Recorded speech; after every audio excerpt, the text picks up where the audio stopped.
Hello मित्रों, तो आज अमे वेला नेवरा थी गया है और आज अमरा शेठ नो बर्थडे है, એટલે અમે જાય છે બર્થડે પાર્ટી માં। કઈ બાજુ જવાનું છે ભાઈ? હવે તો ભાઈ મને નથી ખબર, શેઠ ને ખબર હોય। શેઠ જ્યાં લગી ત્યાં જઈશું આપણે। હાલો તો હાલતા થઈ ગયા આપણે રસ્તામાં। हे रहा नहीं जाता, तड़प ही ऐसी है ना। नहीं नहीं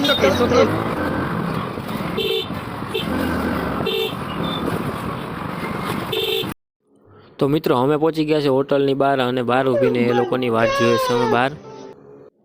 હા કે મિત્ર, આ હોટલમાં તમે પણ જમવા આવજો અને હોટલનું નામ છે શ્યામ હોટલ અને રાજકોટમાં જ આવેલી છે।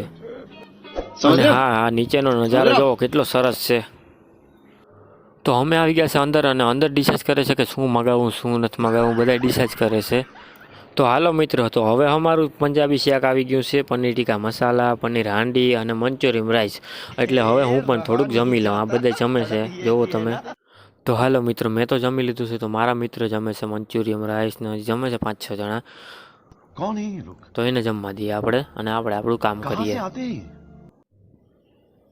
તો મિત્રો મેં તો જમી લીધું છે, તો આપણે જઈએ છીએ બહાર અને મારા મિત્ર જમે છે તો એને જમવા દઈએ અને આપણે જઈએ છીએ બહાર। हिंदुस्तान के हर व्यक्ति को તો આપણે પેલા ડાયરેક્ટ બાયણે આવીને પેલા ખાધો મુકવાસ। મિત્રો હવે બધા જો જમી લીધું ને હવે ના ઘરે જઈને બધા જો રૂમે વિજય અમે બેગ લઈ લીધું ને અમે ગામડા તરફ આયલા જઈ। હાલો તો હવે નીકળ્યા, જો ગાડી લઈ કાઢે હે ગાડી। હવે જો બધા ઊભા હે જો હો। હલો મિત્રો, તો હવે અમે બેસી ગયા છે ફોર વ્હીલરમાં અને અમે જઈએ છીએ હવે ઘરે। એટલે ઓલા બે જણા અમારા ભેગા હતા, એ વહી ગયા ને ગામડે વહી ગયા ને અમે સીધા અમારા ઘરે જાય છે। અને આ બ્લોગ હું અહીંયા જ ખતમ કરું। જો તમને બ્લોગ સારો લાગ્યો હોય તો લાઇક, શેર અને સબસ્ક્રાઈબ કરવા ના ભૂલતા।